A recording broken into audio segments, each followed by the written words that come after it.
issues that should keep us thinking and communicating. And you who are researchers, to research, to put them into rigorous interrogations, and let us hear you speak. Invite the media people.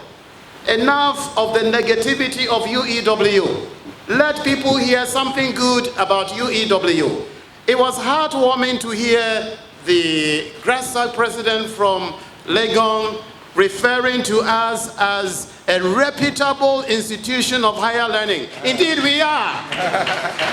And if Legon says we are a reputable institution of higher learning, how dare anyone question that? A round of applause to UEW. And you know, I was expecting my colleagues from UCC to refer to us as their children, but they refer to us because they were the ones who mentored us, but they have seen that we have outgrown them. And so they call us our respectable sisters. A round of applause. My dear friends, we have a long way to go. But, Honorable Minister, some of the things that you are mentioning that we should be doing, we are already doing. It's unfortunate that the media people are only waiting for somebody to make noise about criminality of Vice Chancellor, or somebody has been summoned by special prosecutor, and then they will run to cover the news.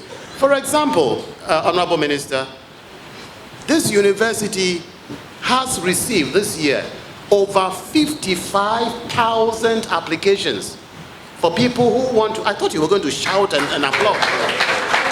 Because 55,000 applications is the population of most universities in this country.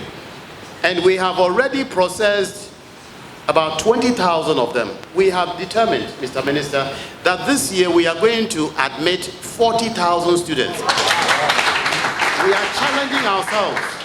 And Minister, I don't know whether you are in a hurry, but I would have liked to take you to the South Campus, where a construction of a 1,000-seater lecture block, which will be ready by November, is being constructed. And when you go to the North Campus, there are 2 construction ongoing, and they are all each going to have 1,000 students capacity. We have never had a 500-seater capacity terraced lecture block, but as I speak, there are 2 construction going on for 4 of 500 capacity lecture block. We are hoping that they will be ready by October. Mr. Minister, because we have gone round to market ourselves and done fairs, people are hearing of what UEW can do and expect greater things from us. We are taking the challenges that you are raising, because one of my books, Theory and Practice of Educational Leadership, the Minister and I happen to be in the same area, Educational Leadership, Administration Policy, and I said that in that book, which is about 14 years old, I printed it here, I published it here. The difficulty of people becoming heads of schools just because they have been in the school for a long time.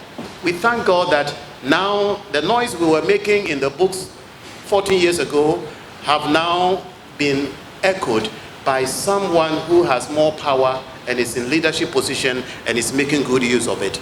And I'm so happy that we will now be coming to train people to become leaders.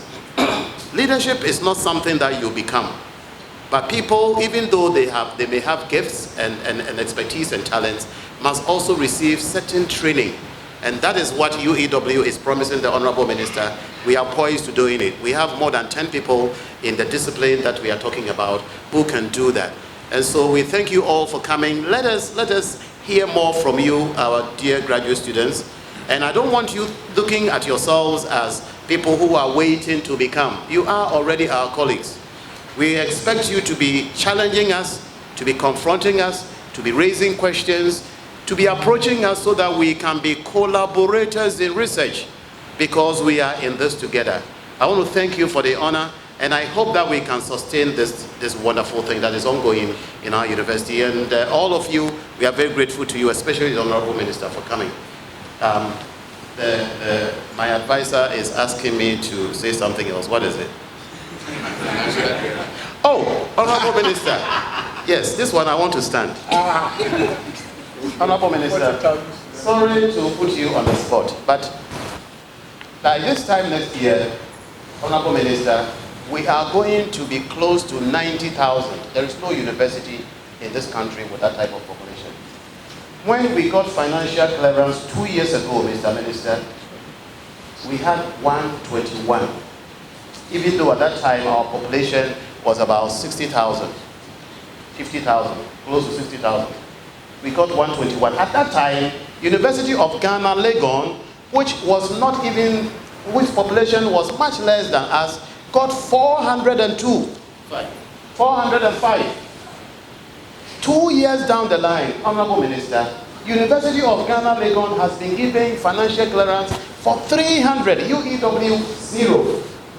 Honorable Minister, the few people that we were forced to employ because they were critical areas that needed to be brought on board, we have been warned for the past 3 months, and we are struggling every month to pay almost 1 million Ghana cedis from our own resources.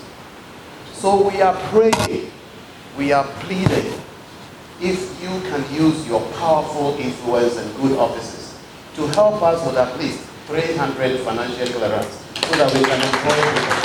Thank you very much. Thank you.